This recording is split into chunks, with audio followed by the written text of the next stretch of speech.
నమస్కారం అండి అందరికీ. ప్రతిసారి ఎంత చెప్తున్నా కూడా మీ బుద్ధి అయితే మారేలా లేదు.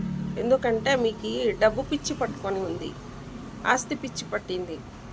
అంతే తప్పితే బంధం విలువ తెలియని మీలాంటి మూర్ఖులకి ఎంత చెప్పినా కూడా వేస్టే. మీలాంటి వాళ్ళతో మాట్లాడడం కూడా అసలు టైం వేస్ట్ అనిపిస్తుంది. అసలు మీకు ఎవరు చెప్పినా మీ బుద్ధి మారదా? మనుషులు కాదా మీరు? మనుషులే తోడు అన్నది జ్ఞానమే లేదా మీకు? అర్థం చేసుకునే బుద్ధి లేదా మీకు? ఒకటి అడుగుతాను చెప్పండి, మీకు పెండింగ్లు అయినప్పటికే మీకు కోట్ల ప్రాపర్టీ ఉన్నప్పుడు ఇప్పటికి అంతకు డబల్ అయి ఉండాలి కదా. సంపాదించారా మీరు డబల్? అది కన్నా దానికన్నా డబల్ సంపాదించారా? మీకు పెండింగ్లు అయినప్పటికి మీకు సొంతం ఇండ్లు, కార్లు, బంగ్లాలు అన్నీ ఉన్నాయా మీకు? ఇప్పుడు ఆ అబ్బాయిల వాళ్ళ తల్లిని ఎందుకు కాల్చుకు తింటున్నారు మీరు? మనుషులేనా అసలు మీరు? మానవత్వం అనేదే లేదా మీకు? అంత డౌలత్ కొడతారు కదా మీరు. ప్యాకేజీలు 15 పైన ఉండాలా, 5 అబోవ్ సిఆర్ ఉండాలా అనేసి డౌలత్ కొడతారు కదా. ఫ్రీ సర్వీసుల్లో ఎందుకు వేసుకుంటారు? మీదంటూ ఒక హై రేంజ్ ప్రొఫైల్ పెట్టుకోనండి.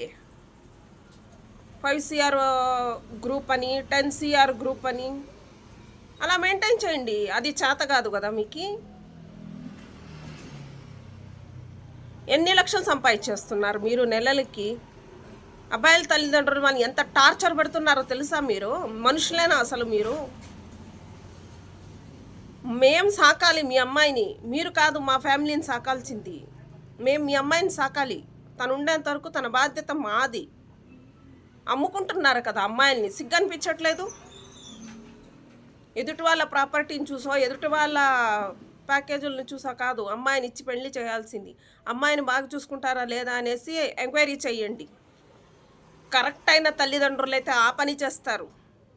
అమ్ముడు పోయే వాళ్ళు మీరు. మీకు ఎంత చెప్పినా మీకు బుద్ధి రాదు. మీరు అమ్ముకోవాలనుకున్నప్పుడు ఎదుటి వాళ్ళది క్యాలిక్యులేషన్ చేయకండి.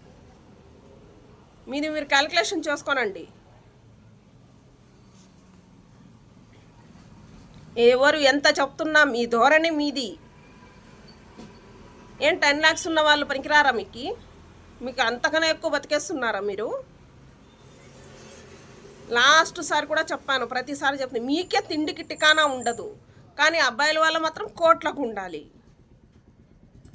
మీ అమ్మాయిని ఎరేసి తెచ్చుకుందామని అంతా, లేదా మీ అమ్మాయిని వాళ్ళ ఇంటికి పంపించి అంత దొంగగా దోచుకుందామనా? కాస్త బుద్ధి జ్ఞానం ఉండనియండి. మనుషులు అనేది మర్చిపోవద్దండి మీరు కూడా. ఏమ్మా, నిన్నే అడుగుతున్నాను ఒక మాట. మీ ఆయన నువ్వు పెళ్లి చేసుకున్నప్పుడు మీ ఆయన కోట్లను చూసి పెళ్లి చేసుకున్నావా? మీ ఆయన ప్రాపర్టీ ఎంత సంపాదిస్తాడని చూసి పెళ్లి చేసుకున్నావా? లేదా నిన్ను బాగా చూసుకుంటాడనుకొని చెప్పి పెళ్లి చేసుకుంటున్నావా? నీ వరకు అయితే ఇది ఓకే, ఏమీ లేకపోయినా కూడా. నీ కూతురు వరకు వచ్చేపాటికి అల్లుడిని దోచుకోవడానికి రెడీ అయిపోతున్నావా? మరీ ఎక్కువ ఓవర్గా ఆడుతున్నారు, కొంచెం తగ్గించుకోనండి. ఏం కొంపలు మునిగిపోతా లేదు ఇక్కడ. అబ్బాయిలు పెళ్ళిళ్ళు వద్దు అనుకుంటే అప్పుడు తెలుస్తుంది మీకు. ఇప్పటికే ఆల్మోస్ట్ 50% అలాగే ఉన్నారు అబ్బాయిలు. మీ అమ్మాయిలు వచ్చి ఇక్కడ వరగదోసేది ఏమీ లేదు. మేము వేరే వాళ్ళని చేసుకున్నా కూడా మమ్మల్ని వైశ్యాసనే అంటారు. అర్థమైందనుకుంటా మీకు. మీరు పక్క దాంట్లోకి పోతే పక్క వాళ్ళు అంటారే తప్పితే మా దీంట్లోకి వేరే అమ్మాయిల్ని మేము పెళ్ళిళ్ళు చేసుకున్నాం, అబ్బాయిలకి మేము వైశ్యాసే. ఆ దావా మీరే ఇస్తున్నారు, అది గుర్తుపెట్టుకోనండి.